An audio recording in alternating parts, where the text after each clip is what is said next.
Welcome to new TV Telugu. ఇప్పుడు Telangana top 10 చూద్దాం. వరంగల్ జిల్లా నర్సంపేట పట్టణంలోని ఎమ్మెల్యే క్యాంపు కార్యాలయంలో నర్సంపేట డివిజన్ కేబుల్ ఆపరేటర్ సమస్యలు తగ్గించాలని ఎమ్మెల్యే దొంతి మాధవరెడ్డికి నర్సంపేట డివిజన్ కేబుల్ ఆపరేటర్స్ వినతి పత్రం అందజేశారు. త్వరలోనే ప్రభుత్వం దృష్టికి ఈ సమస్యను తీసుకువెళ్లి తప్పకుండా కేబుల్ ఆపరేటర్స్ కు న్యాయం జరిగేలా చూస్తామని ఆయన అన్నారు.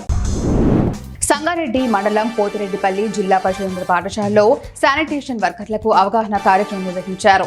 ఈ కార్యక్రమంలో ఎంఈఓ విద్యాసాగర్ మాట్లాడుతూ పాఠశాల పరిస్థితుల్లో శానిటేషన్ వర్కర్ల పాత్ర కీలకమన్నారు. ప్రతిరోజు వర్కర్లు పరిసరాలు, తరగతి గదులు, మూత్రశాలను పరిశుభ్రంగా ఉండే విధంగా చూడాలని పేర్కొన్నారు. ఈ కార్యక్రమంలో అధికారులు, శానిటేషన్ వర్కర్లు తదితరులు పాల్గొన్నారు. కర్ణాటకలోని కాంగ్రెస్ నాయకుల ఇళ్లలో ఈడీ ఏకకాలంలో 8 ప్రాంతాల్లో సోదాలు చేపట్టింది. Valmiki scheduled tribes development corporation నిధుల మళ్లింపునకు సంబంధించి కాంగ్రెస్ నేతలపై ఈడీ విచారణ కొనసాగుతోంది. దీనిలో భాగంగా ఈడీ అధికారులు సోదాలు నిర్వహించారు. బళ్ళారి ఎంపీ తుకారాం ఇతర కాంగ్రెస్ ఎమ్మెల్యేలు నాయకులతో సంబంధం ఉన్నట్లుగా గుర్తించి వారికి సంబంధించిన ప్రాంతాల్లో తనిఖీలు చేస్తున్నారు.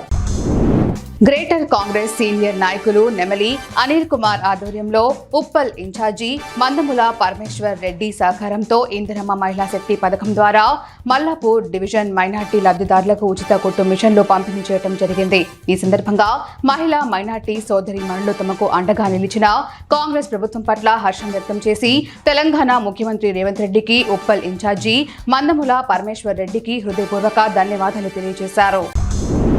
సత్తుపల్లి పట్టణం కొమ్మైపల్లి కాలనీలో రాజ్యాంగ పరిరక్షణ పాదయాత్ర కార్యక్రమం నిర్వహించారు. ఈ కార్యక్రమానికి ముఖ్య అతిథిగా స్థానిక ఎమ్మెల్యే మట్టా రాఘమయ్య పాల్గొన్నారు. అనంతరం జై బాపు, జై భీమ్, జై సంవిధాన్ కార్యక్రమం కొమ్మైపల్లి కాలనీ కాంగ్రెస్ నాయకులు, కార్యకర్తలతో పాదయాత్రలో పాల్గొన్నారు. మండల కాంగ్రెస్ నాయకులు, కార్యకర్తలు పాల్గొన్నారు. రంగారెడ్డి జిల్లా షాబాద్ మండలంలోని సోలిపేట గ్రామ రెవెన్యూ పరిధిలో గల 380 సర్వే నెంబర్ ప్రభుత్వ భూమిలో మట్టి మాఫియా విచ్చలవిడిగా చెలరేగిపోతుందని పక్కా సమాచారంతో తెల్లవారుజామున షాబాద్ ఎంఆర్ఓ ఆధ్వర్యంలో 10 లారీలకు ఒక జేసీబీని పట్టుకొని ఎంఆర్ఓ సీజ్ చేయటం జరిగింది. కేసు నమోదు చేయటం జరిగింది. 10 మంది లారీల డ్రైవర్లను రామచంద్రారెడ్డి మాజీ సర్పంచ్ సోలిపేట్ అదుపులోకి తీసుకున్నట్లు తెలుస్తోంది. రంగారెడ్డి జిల్లా చేవెళ్ల మండలం ఈర్లాపల్లి గ్రామ శివార్లో ఉన్న త్రిపురలో సింగర్ మంగ్లీ బర్త్డే వేడుకలు నిర్వహించారు. ఈ వేడుకలకు 50 మంది వరకు కుటుంబ సభ్యులు, సన్నిహితులు, సినిమా ఇండస్ట్రీ వాళ్లు ఉన్నట్లు సమాచారం. 9 మందికి గంజాయి పాజిటివ్ వచ్చినట్లు అధికారులు పేర్కొంటున్నారు. తెల్లవారుజామున విశ్వసనీయ సమాచారం మేరకు ఎస్ఓటీ పోలీసులు దాడులు నిర్వహించినట్లు తెలిపారు. కాగజ్ నగర్ పట్టణం ఆదర్శ నగర్లోని శ్రీ త్రినేత్ర శివాలయంలో అర్ధరాత్రి చోరీ జరిగింది. గుర్తు తెలియని వ్యక్తులు శివాలయంలోకి అర్ధరాత్రి చొరబడి గర్భగుడిలోని శివలింగంపై ఉన్న వెండి నాగ పడగను దోచుకెళ్లారు. స్థానికులు గుర్తించి పూజారికి తెలుపగా పూజారికి చెప్పడంతో వచ్చి చూడగా తాళం పగిలి ఉందని, వెండి నాగ పడగను కనిపించలేదని అన్నారు. స్థానిక పోలీసులు సంఘటన స్థలానికి చేరుకొని విచారణ చేపట్టారు.